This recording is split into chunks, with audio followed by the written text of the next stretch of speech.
cry? Will I leave behind broken and crumbled signs, hiding all my roads to you?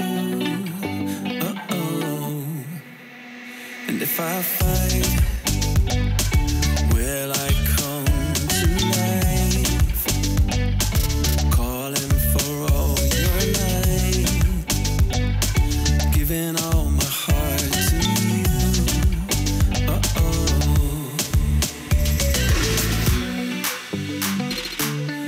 And I've been falling, I've been lost, and I've been calling on my ghost.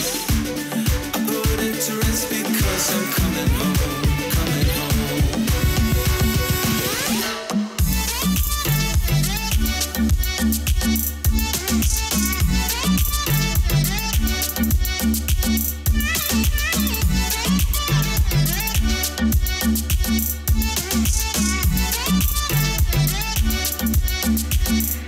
I am done. I will stay to find every hidden sign, taking all my roads to you. I will fight, I will come to life, calling for all your lights, giving my life back to you.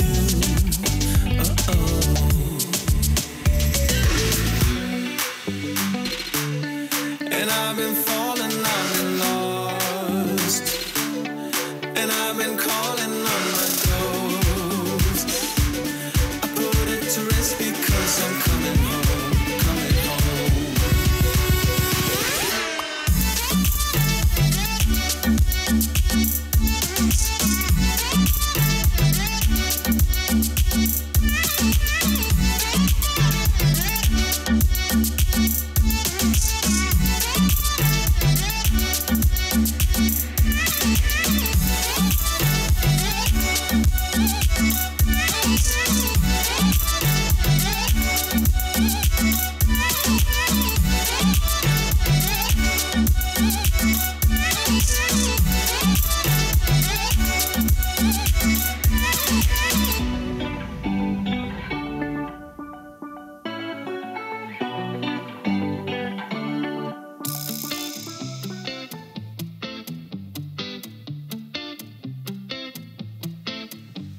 It's easy to speak out about the way I live, but it's a 24-karat dream. No supermodel in my dirty jeans, but in my 24 inches heels.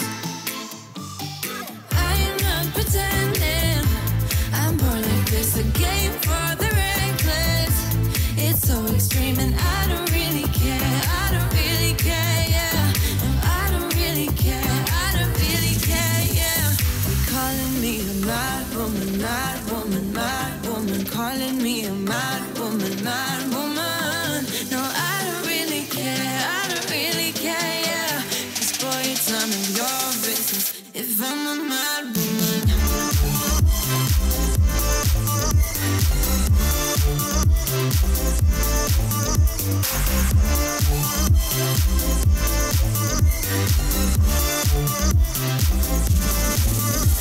It's trouble in your mind, how I spend my time, but it's a 24-hour streak.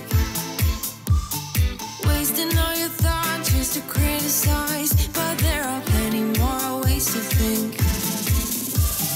I am not pretending, I'm born like this, a game for the reckless. It's so extreme and I don't really care, I don't really care, yeah. No, I don't really care, I don't really care, yeah.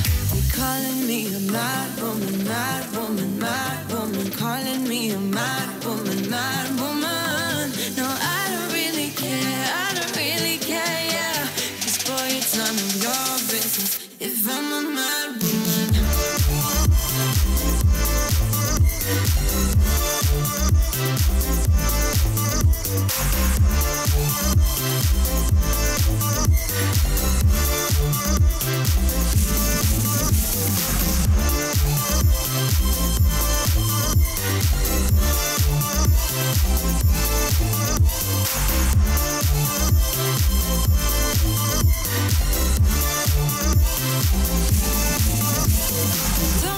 such a stranger. Tell me how you're feeling. You know I don't have to live inside your frames, boy. It's such a funny way to tell me what you search in life. Well, I'm a mad woman, sorry I don't compromise.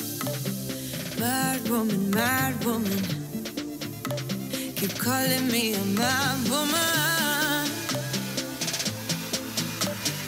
Boy, it's none of your business if I'm a mad woman.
ease my mind, my mind.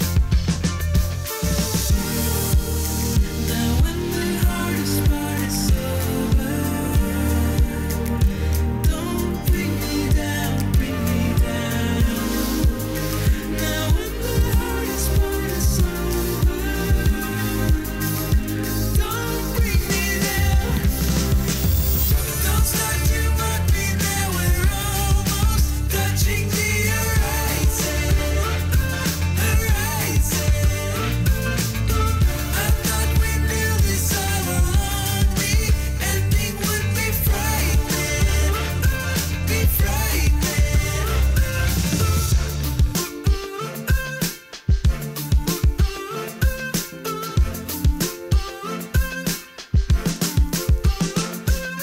I saw you hesitate, jumping on the train, the train.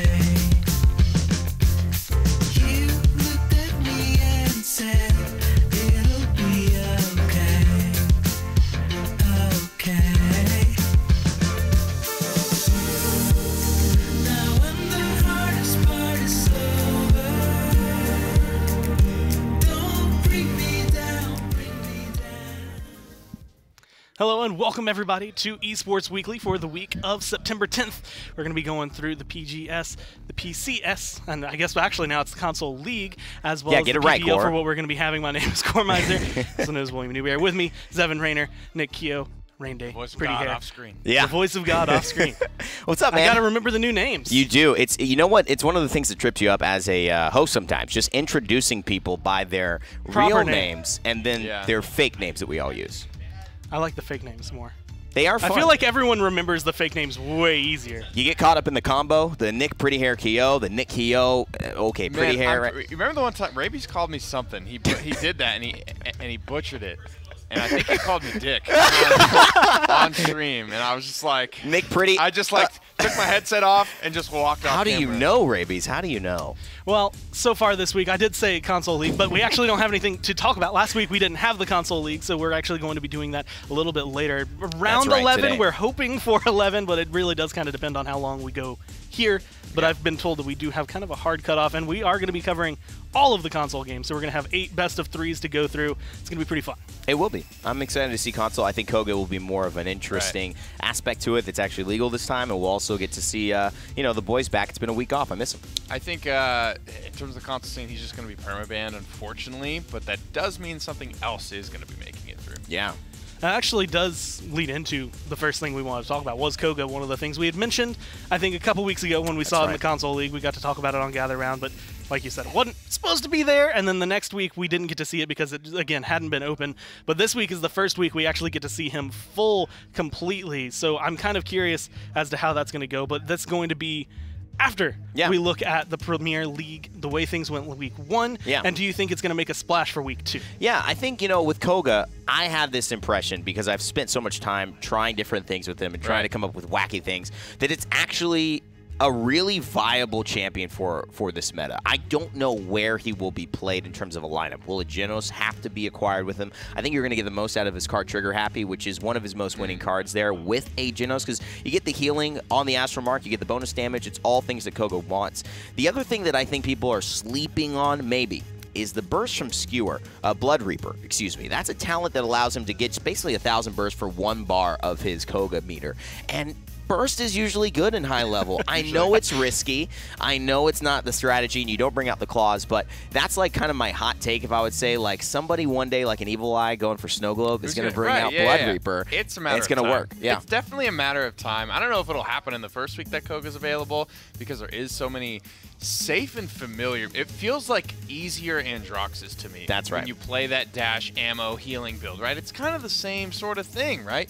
But the dash happens a little bit slower. You're immune the whole time. You get to get your camera all set up to track your target when you come out of it. It's like it felt good to me as a long-standing Paladins player, and a lot of the pro players are, right? So a lot of them I think are going to identify heaviest with that build. I'm excited to see the loadouts and what we get to see because I feel like there is a little bit more versatility, a lot of kind of branching out for him right now. And this is, I mean, the first week is always going to be the experimentation week, is whether or not you're going to branch out and try this thing that's ridiculous, or if you're just going to keep with the tried and true. But we also have a hot and not, or a hot or not, I guess, with the way things have been going.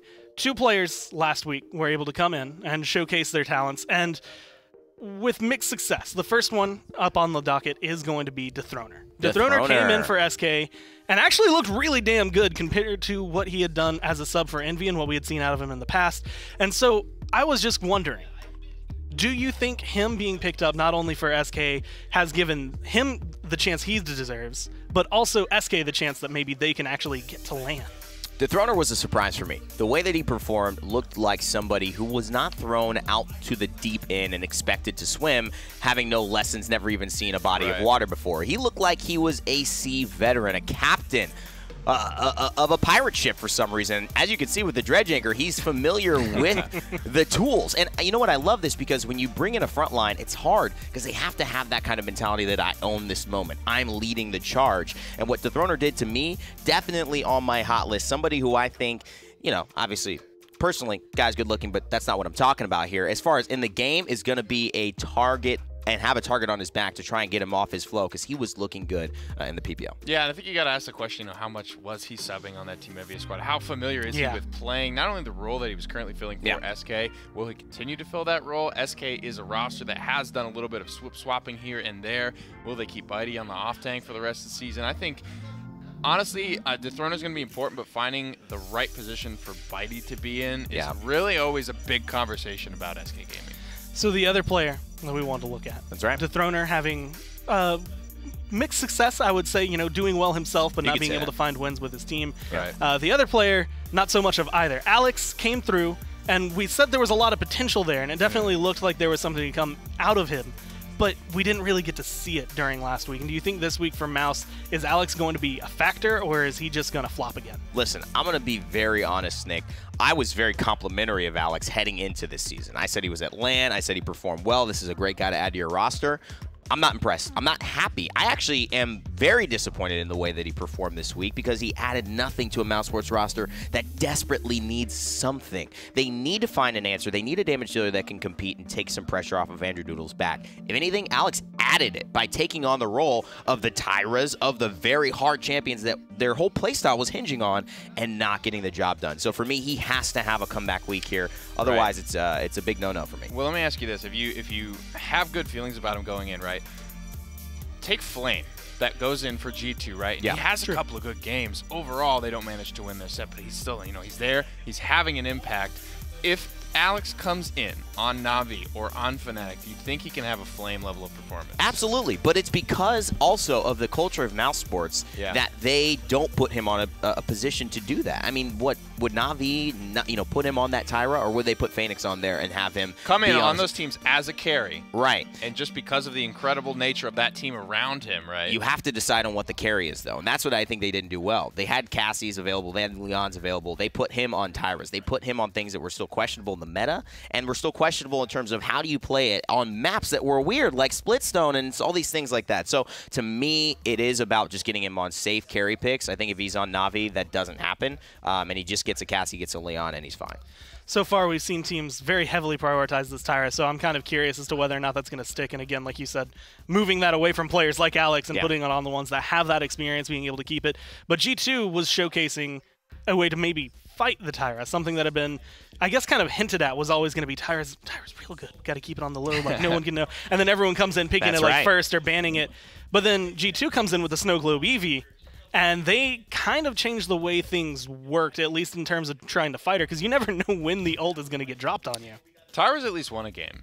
That's right. That's not something we can say for Snow Globe. No, it is. It's 1-2. But you weren't casting those. Oh. Yeah, it was on Wednesday. Yeah. You were busy on the other portion of the realm. But that's true, though. You are correct that there is, you know, wins and losses. And it's specifically a G2 esports thing that there's running. So this hasn't transcended the way that Tyra has.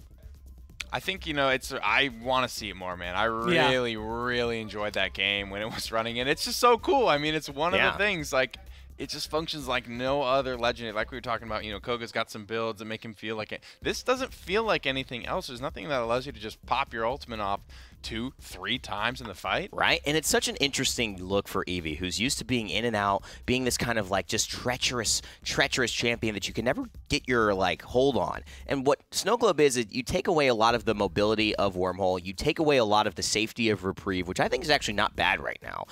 And you then add a level of difficulty to your in general Eevee play, which is just how do I position in this fight so that I don't die instantly by having 1800 health and actually do damage until I'm ready to ult. Like, that's a hard thing when you can't just blink in, blink out. So I think it is something that will get better with time, but it also something that Evil Eye and G2 might drop, considering the fact that he's the only one playing it, and maybe there becomes better options. I think you get better at playing it, but at the same time, you have a trade-off, right? They start to understand it. Yep, they're getting used to it. They're drafting around it. They're expecting it. I don't think right now anyone's really quite there yet. It's one of those things you had mentioned. I mean, you lose mobility from Wormhole. And a lot of people were trying to bump up Swift Witch to try and get something else in there. But once you blink in, no matter what, you're kind of locked down. And, of course, the win they did have, I mean, it was up against SK, so I don't know if G2 can say that this is a wide success just yet. Well, sorry, just to cut you off, I think there's another card that we're not seeing with this build that I actually found worked pretty well, and I think it's Killing Frost. Whatever it is that allows you to get your soar, basically what you use with your Over the Moon. And when you get those kills, 80%, 100% cooldown reduction, I think is maybe the playstyle people might want to switch on, because I mean, how can you not kill a person who's locked down in an ice storm like a Victor or a Tyra? That's pretty easy, and then you get all your cooldowns back. So that may be a way to snowball the build a little bit more. Oh, if you're looking at the way Evil Eye was playing it, though, I mean, he was just initiating for his team and then he was initiating. That's true. And then and then he would use a soar to get out, right? So he's either soaring in, using Blink to get out. I don't know. It's a good thought. It's a great card, I think, but he's not playing it that way to get the kills. Kind of feels as though the teams need to adapt how they're playing Eevee more than really have just the talent change. Like, you have to play style change as well to make sure it works. We saw, like, Rift Walk 4, right? We saw ways and things Evil Eye was doing to try and compensate and have a little bit more of that walk speed. Well, I'm excited to see how that one goes through. One thing that was happening last week, outside of Snow Globe Eevee, outside of some of the other things, but new players coming in, now they have their first week behind them. But looking back at SK, we've kind of hinted at them, and again, G2 get their wins on Snow Globe for them. Invocal was ridiculous. He's phenomenal. Invocal was going up. I think at one point he was like 27-9. Like, he had really good KDAs the entire week. Yeah. And they still couldn't pull out a win. Well, I mean, that to me is more of an SK problem than an Invocal problem. But it's rare because SK's problems usually was Invocal. But, you know, Bitey clearly put some work in. He had actually taken Jaden under his wing, one of our youngest players. He used to be the hot young talent meme that Raby started and has continued on in Paladins history. But I think the aspect of him having that lights out performance is that he's finally jumped up into the maturity spot for me. He's finally gone into, I'm not just a kid trying to learn the ropes of the PPL. I am a top-tier damage player in the PPL, and he just needs Payin to show up with him. That's all. That's kind of been the story of SK for so long now, or, you know, even back to the days of Danny, right? And Shady Shades, like, one of them, they would just take turns, like, passing the rock back to each other, and they both needed to start scoring. Yeah. You mentioned, or the way you came into that was an SK problem. Like, Invocal looks fine, but SK seems to be have an overarching problem that's going on behind the scenes, and that is actually really good with the way things are going. We want to know, or I want to know, actually, more, being able to pick your brains, if captains of SK, so maybe looking towards Bitey and captain of Virtus Pro, you look at Elven Path, people who are changing their rosters all the time, having either new players come in or trying to cultivate the younger guys into something that could be a top player. Do you think the problem, even if, like, when the players are performing, is the problem moving kind of up the chain? Is it going to be a captain level issue? I think the bigger thing that you're saying is that, you know, as these rosters swap again and again and again, and only one player stays constant, what's the problem? At that point, is it the rosters that keep swapping, or is it the person who stays and is the constant for the issues? And so you have to look at the captains. And when you are putting together a team like that, Nick, and you're bringing in, you're saying, I vouch for this guy, I vouch for that guy, like Bitey and Elven Path are doing, when they don't perform, that does fall on you. I think, you know, obviously I've never been the captain of a PPL team, but I've seen a lot of times it comes down to who just feels like kind of doing the paperwork, right? That comes with being a captain. That comes with scheduling the scrims, right? Getting everyone ready for the games and making sure everyone knows when they need to be around to play, right? That doesn't really translate to I should have all of the power and control over this roster, right? Which I feel like, you know, it does come with that role, right? I think a lot of the orgs would look to the captain to try and make those decisions, right? But it doesn't always equate. It doesn't always translate to me. coming from, I've heard some people talk about it as, it is like just kind of a lot of homework, a lot of paperwork. Well, that's a comment. I'll call cop out on that because I don't think Elvin Pass operating that way. Virtus Pro is very much Elvin Pass. He's the captain of that ship. He's saying you stay or Agreed. you go. And I think Bidey does have a similar role as far as who he approves of stays. Who he doesn't approve of, do they go? I don't know. I don't know that part, but I know that Elvin Path has that authority. We've seen it. You can't switch out 4 members like that and bring 4 new PGS players in without having that kind of ability, in my opinion. So he's controlling that side. Bidey's, whatever he's doing, they need to make it work. Otherwise, there's the only one place you can look is up. Do you think that if this split continues the way so far that it's gone for them, either Virtus Pro looking like they're on a kind of positive trajectory, but not enough to potentially make LAN, SK kind of flopping this week's actually going to be very important to them, but we'll get to that later. Do you think if they end up not making the LAN, not being able to go to anything HRX at all, that they look potentially at just either retiring or coming through as maybe not the captain, maybe moving down and letting someone else take control? Absolutely. I think at that point, right, how many times can you do a full roster swap and go winless? Yeah.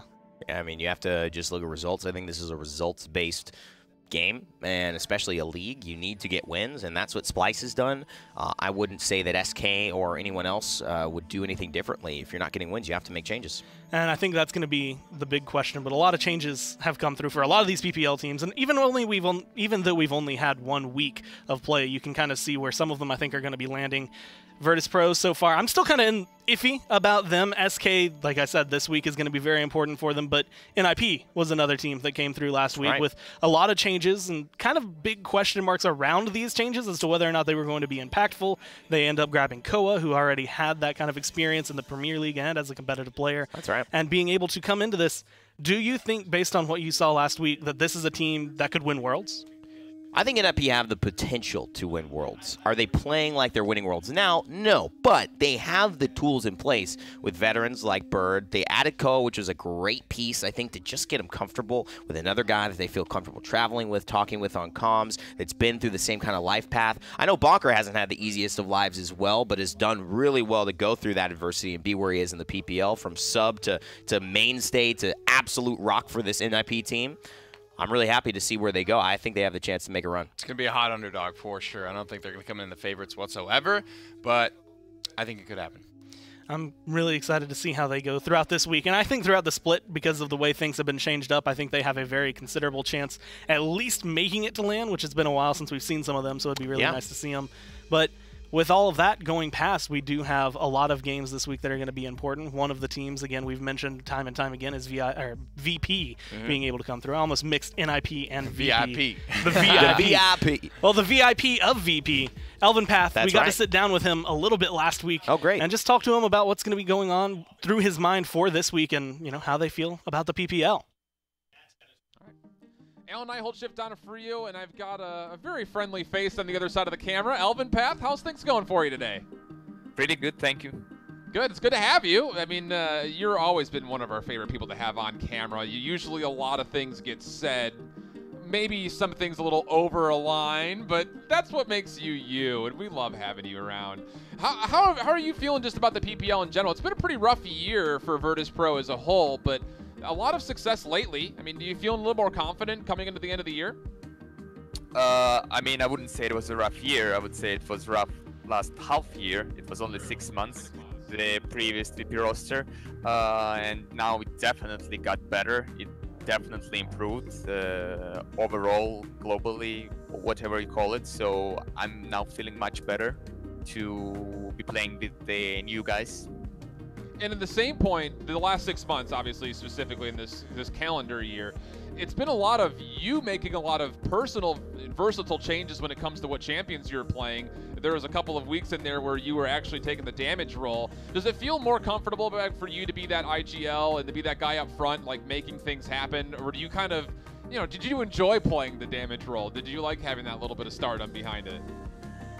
I think the reason for that was trying to make something happen out of nowhere if none of the other things were working.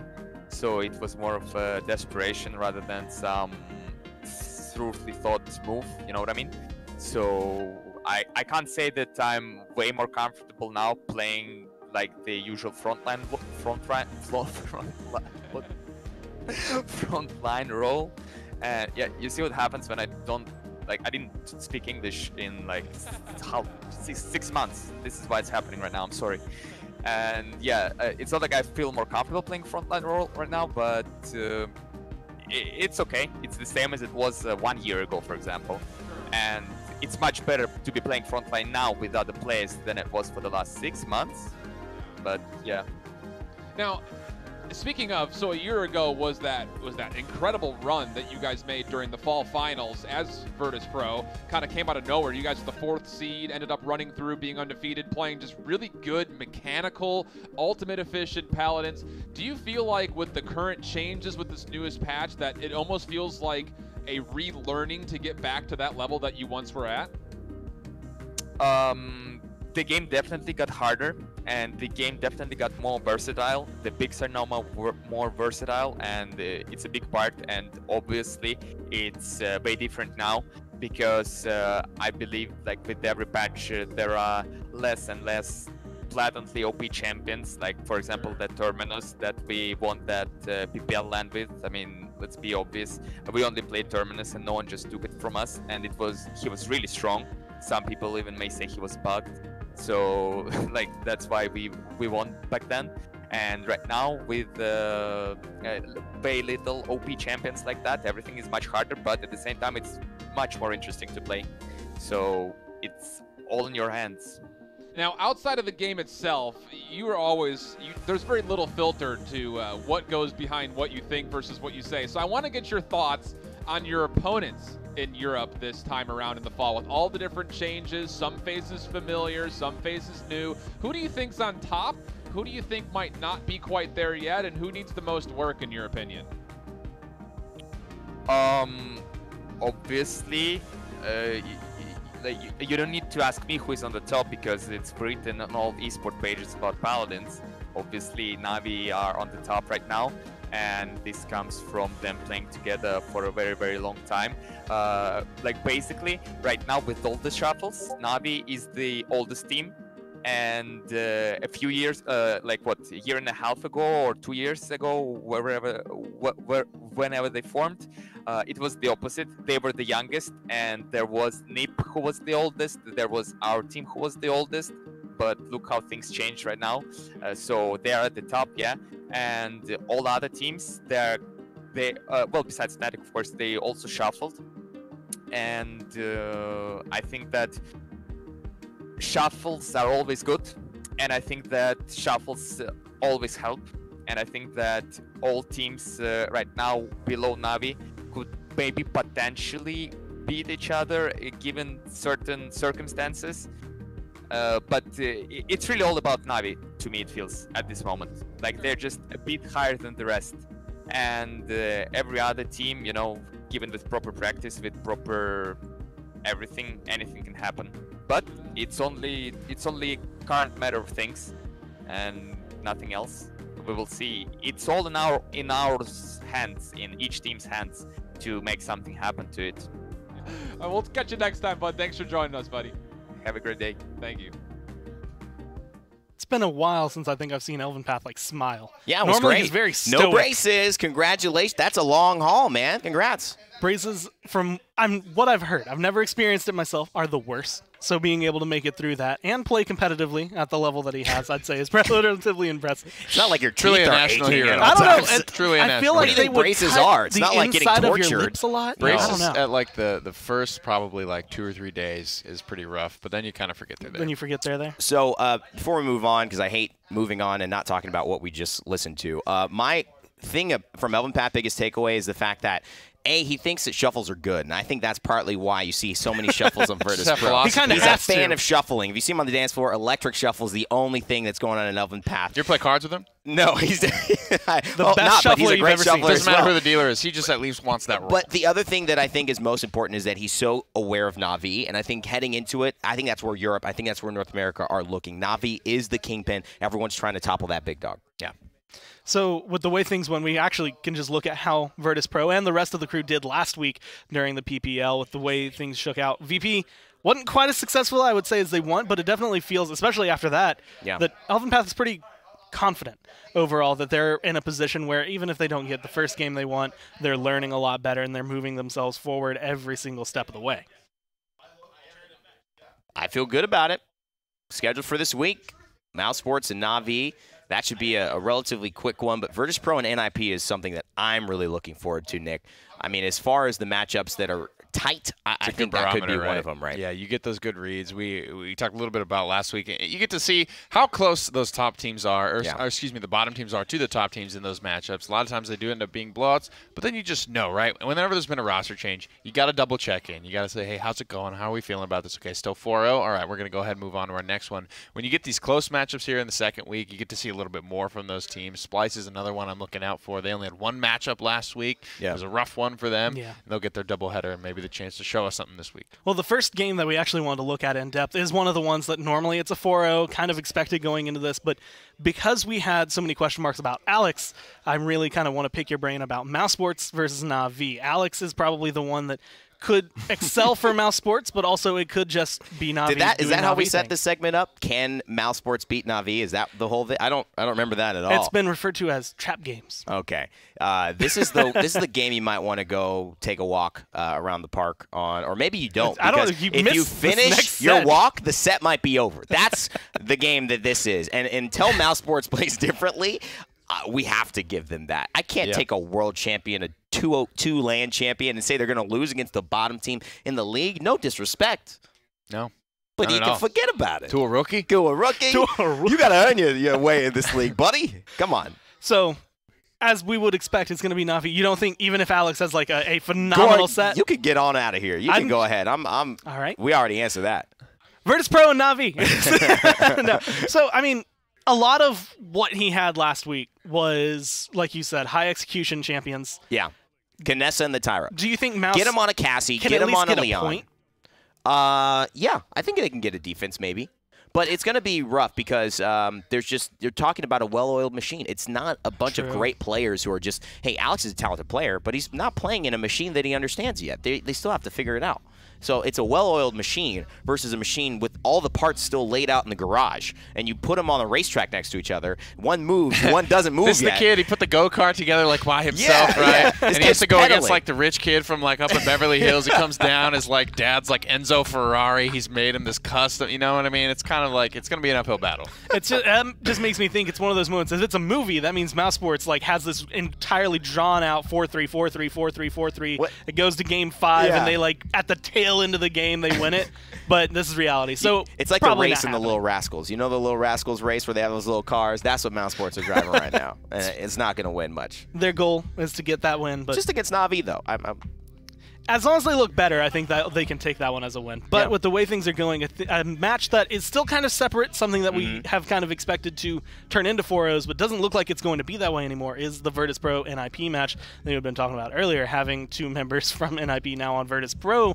Do you think having that insight to how that team is going to work is going to help Virtus Pro take this matchup? I mean, NIP has always been better than VP for the most part, except for excluding that, that one fall in that VP were able to win. They still, I think, are better than VP. It's just a matter of how much did NIP jump forward and how much did VP jump forward, and seeing how close they are, or maybe even further apart than they used to be.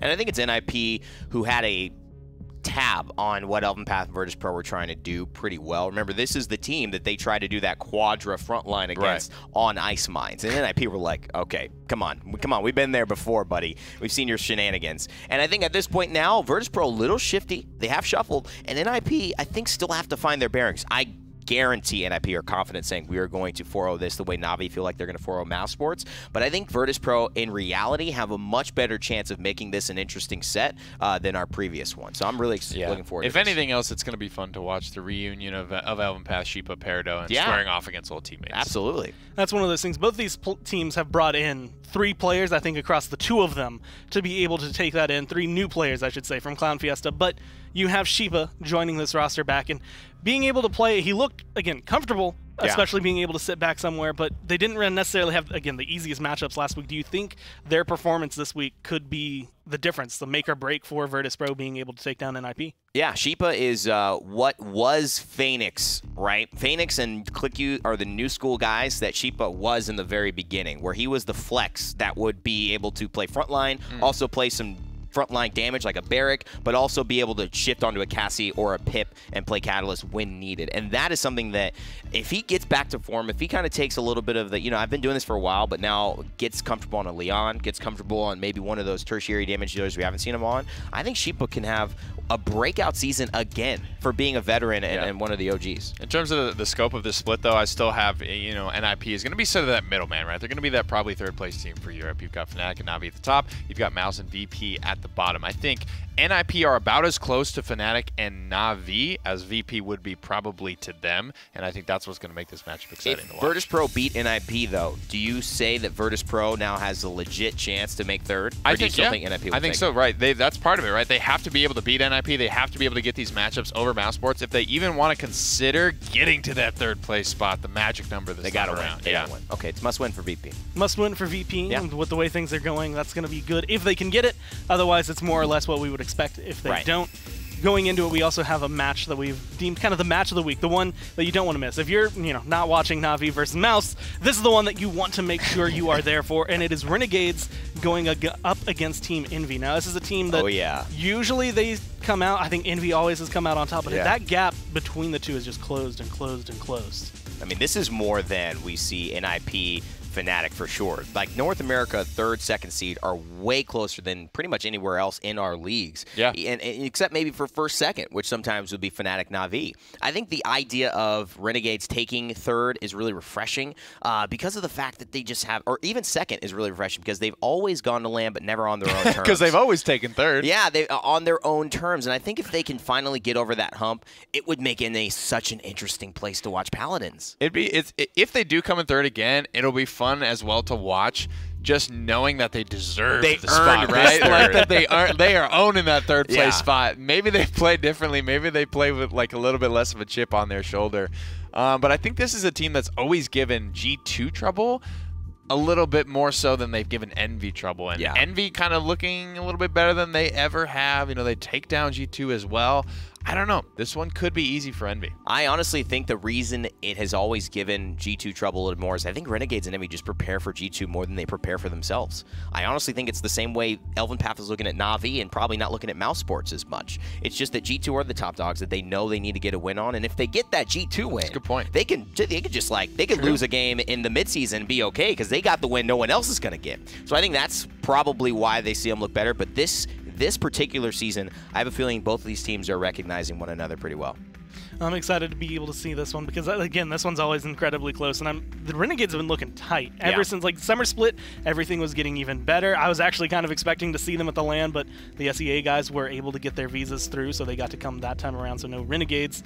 But this time around, like you said, they could potentially earn their spot, and this could make them a little bit more comfy if they are able to win this one towards the end of the split. If they are able to kind of rip that second place spot away from Envy or G2, whoever ends up there, and bring it to themselves. But we also have another must-win, which I also would qualify as maybe a must-watch match for me at least, which is Splice and SK. It's not going to be as high-octane, I think, as the last match, but this is important for both of these teams. Yeah, I think it's a must-win for both. That's the thing we kind of talked about earlier. It's that Splice, if they want a chance at third, have to beat SK. There's no way you can lose to SK after SK lost earlier on. So, but SK in the same vein, if they want to get back on track, just kind of, it's a rough week start, but if you want to get back on track, you have to beat Splice. There's no way SK can lose to Splice as well, go 0-3, and have a chance at third. So both teams are in a unique position of having to win to even come close to making HRX. That's really, as you kind of talked about, like, if you're able to snipe away one of those wins that no one else is going to get off those top two teams, that's great for you, but you still need to put these in the pocket, right? Because that win that no one else could get only matters if you're getting all the ones that you were already supposed to get. That's what's going to elevate you to that third place position, and that's what these bottom teams are gunning for. Well, with the way things have gone, we can actually just take a look at the standings for how the PPL has been going and where everyone is sitting. Envy and Na'Vi both sitting at top, which is honestly not too surprising considering how well they play at LAN every single time.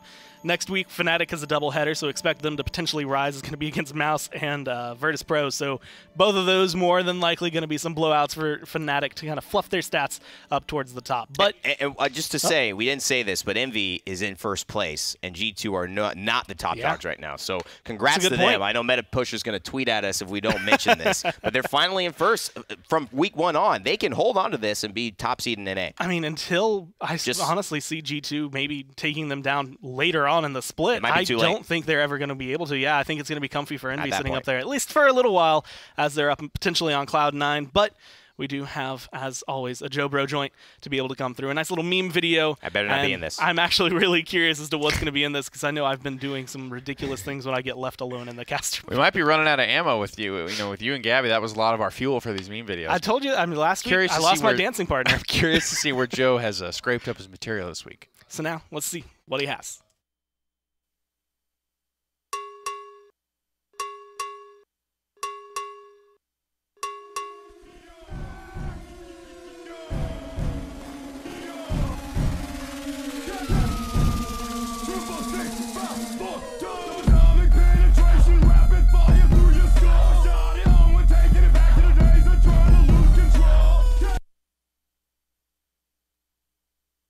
I've mastered the ability of standing so incredibly still that I've become invisible to the eye. Watch.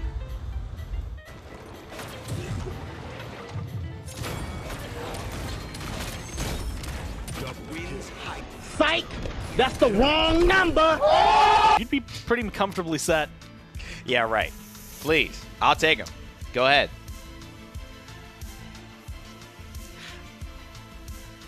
Wait, it's Wednesday. It is Wednesday. My dudes.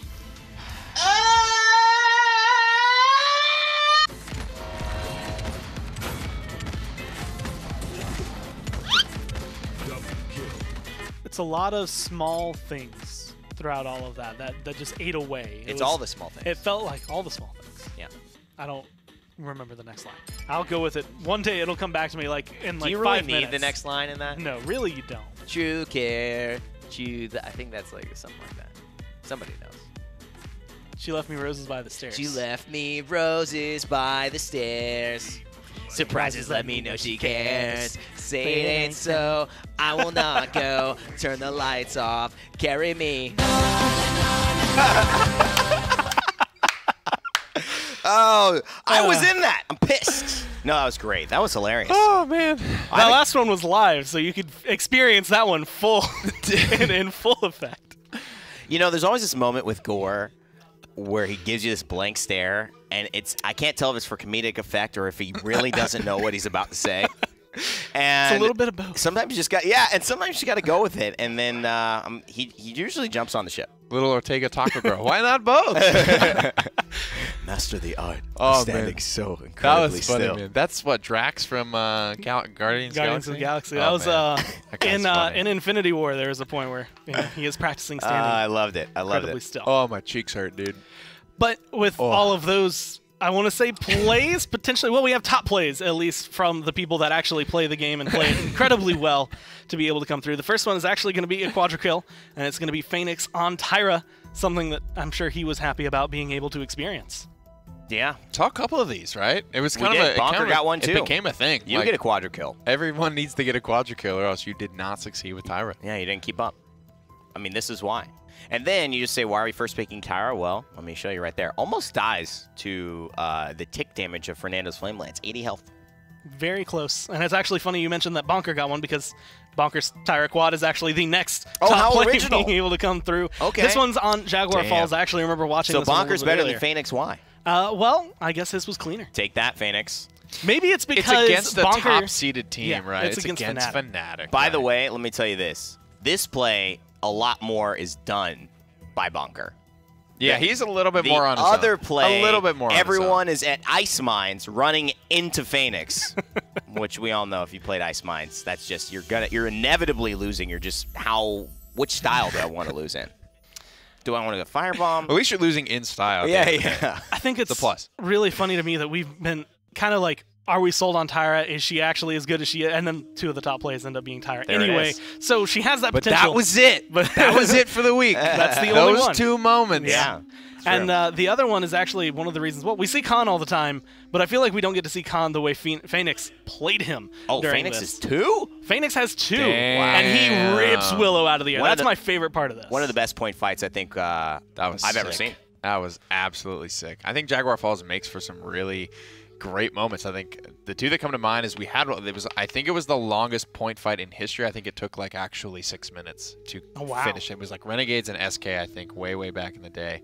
That's the length of a game between Mouse and Navi. I know. Well, no, our SKG2 match, the one you didn't see, it's so funny. There was a 5-minute. I mean, that first point took a little while. It took like 5 minutes. Yeah, was it Ascension Peak? It was Ascension Peak. Yeah, I mean, that map, they play it so cautiously. It's interesting. I will say, I think it's important to note that con play he made after running into the point like 2 or 3 times and just dying instantly every single time he got there. That was like the only time it actually worked out for the team. It's special because the Willow doesn't have the Flutter or the Faith Light during the time he throws her off. It's usually a champion that won't get baited by that, but it was great timing. And the best part about that point fight is there was a couple plays near that caliber, a little bit before and maybe a little bit after that as well. So there was a lot happening, and that was a really fun one to watch. Well, I'm also excited for our top fail just because I feel like we normally pull from the PPL because that's where most of the content will come. But this one's actually from the PGS. His knife on Wolfpack. He gets a really good Androx assault, and then he gets bopped off the map.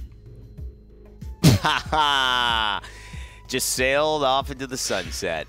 Originally, I thought he had gotten ulted out of his accursed arm. I was like, that's like the worst case scenario. Should put my Leon clip. I was gonna say my manifest destiny. I would have bit that. I would have bit that. Destiny. That I can't. That I relate to that so hard because once you put that card in your loadout, that happens to everybody for the first like 3 games, and then like, okay, this is how long my dash is. This it's not is what like I need didn't to be know aware that of. was happening. I just thought it wasn't going to take me that far, which was the funny. I thought I could do it right, because I know the ledge thing just didn't happen. It's not like I'm, what? Slight miscalculation. Slight miscalculation in the heat of the moment. See what you needed to do. I was on a roll too. Boom, boom, hit the presence. I'm like, I'm coming for you. I don't know if you had your ult at the time, but that was one of those moments you could see Rock Monkey. That would have been He so dashes sick, off, dude. you just turn an ult, and it doesn't matter if you die as long as you get a kill. That would have been the play. The emergency brake, baby. Well, we also end up having a new kind of way to approach our meta section. So before, we've just kind of been like, hey, talk about this.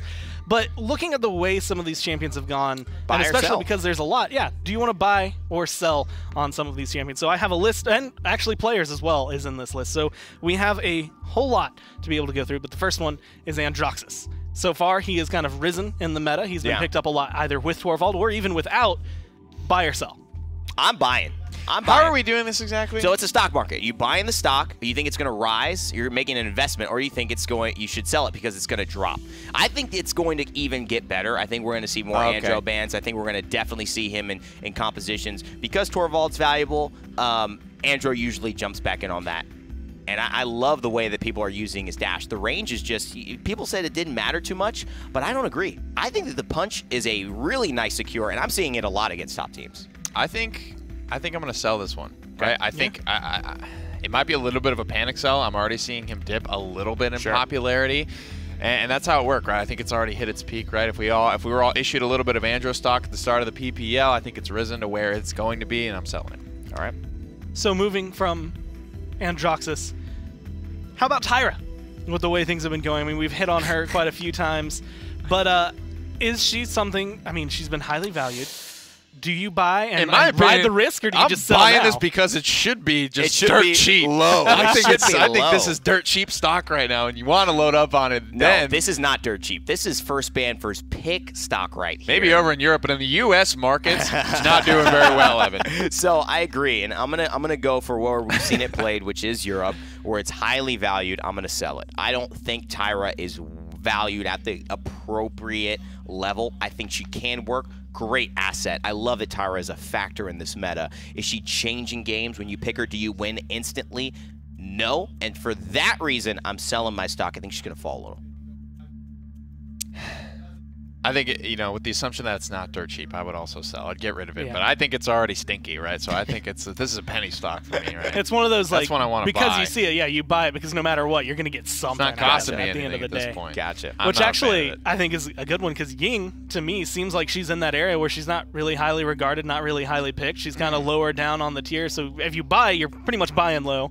But I feel like she deserves to be a little bit higher. So for Ying, buy or sell? I'm going to buy Ying. And I really do agree with that. I think that where we've seen Tyra take this like high-level approach where everyone is loving them and I want a piece of Tyra, I think Ying has been a little bit undervalued, and I actually do appreciate some of the numbers we've seen with Life Exchange. It gives you more control for the healing, and it also allows higher-level players to take advantage of their choices more. Ying doesn't usually offer choices for healing, and the clones just heal the lowest target, but now you can, and I think we're seeing the biggest numbers almost we've ever seen with Ying healing and Life Exchange. She's still pretty exclusive to the European market right now, but I definitely agree, right? She's almost the opposite of Tyra in that market, where she's not being really looked at a whole lot, but when she is, she does fairly well for herself, so I definitely want to buy Ying as well. Well, originally we had a couple of players, but we are starting to crunch on time, so we're going to jump away from the buy or sell and go straight towards the PGS and what we had seen with last week. A lot of interesting matches that have been coming through it, again, with the change to the format, the top 4 teams from each region playing each other in a round-robin format, so they're always getting to play someone that is around that same level instead of some of the blowouts we used to see. We're getting these areas where actually one of the bigger questions, and this was one that you had raised, if teams like Kanga are now potentially going to get defeated by the time they can actually maybe qualify for LAN. And that's the thing you want to watch. That's a big note for the PGS this week is Despacito 2, the legends themselves, are going to be squaring off old school Western. Their logos. Thank you, sir. Kanga and Despacito 2, that's a matchup to watch this week. To me, Latin America is where we need to pay attention. Jane coming through, replacing the great Hagate. He's got size 20 shoes. Jane has a lot to Did you fill. just make that up? Yeah, no, I did. And I'm going to stick with it as well. I haven't seen the man's feet, but I can guarantee that Hagate is a very, very big place to fill in terms of a DPS role and in terms of just confidence for Latin America and that the team that's qualified for the last 2 years. They've been here longer than I have, for crying out loud. So I'm excited to see how Jane picks up the slack. Well, we can go ahead and look at the schedule for week 3 so you can see the matchups that are going to be important. One is going to be Free Agent Boys Fab, as well as Kanga versus Despacito 2 there on Wednesday and Friday. But of course, we still have Europe, Brazil, North America, SEA, and CIS in the meantime. One every single day, or two most days. One on Thursday, Tuesday through Friday. So as always, make sure to tune in there. We have console coming up relatively shortly. We're going to be aiming for 11 in the morning, but you know that's about 15 minutes from now. If things are lucky for us, we'll be there. And it's going to be, again, 8 best of 3s. Tomorrow we'll have PGS at 11, PPL starting at 3 p.m. Tuesdays through Fridays. So make sure you tune in whenever possible. But as for us, we're going to go take a short break and stay tuned for the PGS or the PCL Paladins Console League. Hey, there it is. I guess with the way things are going. And we'll see you in just a little bit.